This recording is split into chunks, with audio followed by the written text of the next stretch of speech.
এখানে আসছি ভালো একটি মনের মানুষ মানে চাই, কারণ আমি তো একটি মেয়ে মানুষ হয়ে জন্ম নিয়েছি, তাই মানে বিয়ে করব এরকম একটি মনের মানুষকে গাছতলায়। মনের মানুষ শুনে আপু তার বয়সটা কি রকম হবে একটু বলবেন? বয়স যদি 40, 50 বা 55 এরকম হলেও কোনো ম্যাটার করে না। আচ্ছা, সুপ্রিয় দর্শক আসসালামু আলাইকুম। দেশ উপবাস থেকে এই মুহূর্তে যে যেখান থেকে ভিডিওটা দেখছেন সবাইকে স্বাগতম। বরাবরের মতো ক্যামেরার সামনে এক আপু দাঁড়িয়ে আছে তার জীবনে কিছু কথা বলার জন্য। তো আসলে আমি শুনবো এবং আপনাদেরকে শোনাবো, তো কথা না বাড়িয়ে সরাসরি আপুর কাছে চলে যায়। আপু আসসালামু আলাইকুম। ওয়ালাইকুম আসসালাম। আপু কেমন আছেন? আলহামদুলিল্লাহ ভালো আছি। ভালো আছেন? জি। আপু আপনার নাম কি?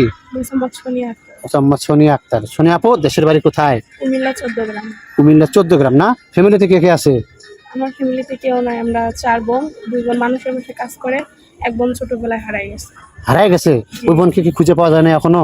না, এখনো খুঁজে পাইনি, তো অনেক চেষ্টা করছিলাম, পাইনি। পাননি না? তো আপনি বর্তমানে এখন কি করতেছেন?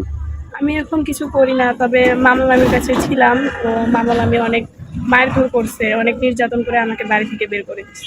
মারধর করে না?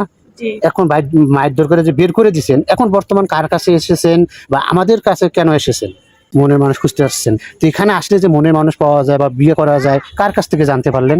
যখন আমাকে মারধর করে বাড়ি থেকে বের করে দিচ্ছে, একটা আপু ছিল আমার পরিচিত, ওই আপু আপনাদের এখানে পাঠিয়ে দিয়েছে। পাঠিয়ে দিয়েছে। আমাদের এখানে আসলে মনের মানুষ পাবেন, তাই না? জি। তো সোনিয়া আপু আপনার বয়স কত বলছেন? আমার বয়স 24। 24 বছর বয়স। তো আপনি কি রকমটা চাচ্ছেন? আপনি মাশাআল্লাহ, আপনি তো দেখতে সুন্দর। আপনার মতো সুন্দর চাচ্ছেন না কালো, নাকি লম্বা, না খাটা? একটু বলবেন কেমন চাচ্ছেন? তো পুরুষ মানুষ হচ্ছে এমন একটি জিনিস, কালো হোক বা লম্বা হোক এটা কোনো ব্যাপার না, বয়স কোনো ম্যাটার করে না।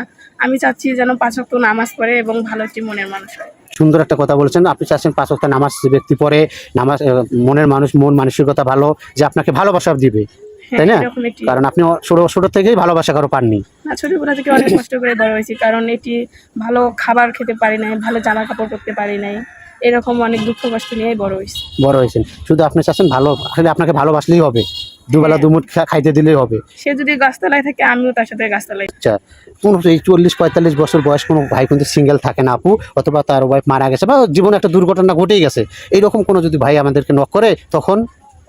তো যদি নক করে, কারণ ভাই আমার তো পার্সোনাল কোনো ফোন নাই বা কোনো সিম নাই, আপনাদের সাথে যোগাযোগ করলে আমাকে পাবে। পাবে না? আর ওই ভাইবে যদি বেবি থাকে বা ওই রকম কিছু মেনে নেবেন আপনি? আমি সবকিছু মেনে নেব, কারণ সে যদি আমার দায়িত্ব নেয়, তার সন্তানের দায়িত্ব আমাকে নিতে হবে। সুন্দর কথা বলছেন। সুপ্রিয় দর্শক, আসলে সোনিয়া আপু ওনার সুন্দর একটা কথা বলছে, কারণ ওনার একেবারে ইতিম, যেটা বললে আর কি, বাবা মা থেকেও নেই, মামার কাছে বড় হয়েছে, ওখান থেকেও বের করে দিয়ে গেছে, এখন উনি খুব একবারে অসহায়। তো যাই হোক, ওনার নাম সোনিয়া, বয়স 24 বছর, বাড়ি কুমিল্লা 14 গ্রাম। ওনার সঙ্গে কেউ যদি কথা বলতে চান বা যোগাযোগ করতে চান, তাহলে এই মুহূর্তে ডিসপ্লেতে এক নাম্বার দেখা যাচ্ছে, এই নাম্বারটি ইউটিউব চ্যানেল কর্তৃপক্ষের। এই নাম্বারে ইমো, হোয়াটসঅ্যাপ খোলা আছে, আপনারা অবশ্যই সোনিয়াপুর একটা স্ক্রিনশট মেরে পাঠিয়ে দেবেন, সাথে ছোট্ট করে একটা ভয়েস মেসেজ দিয়ে দেবেন, আমরা কথা বলা দেওয়ার জন্য চেষ্টা করব।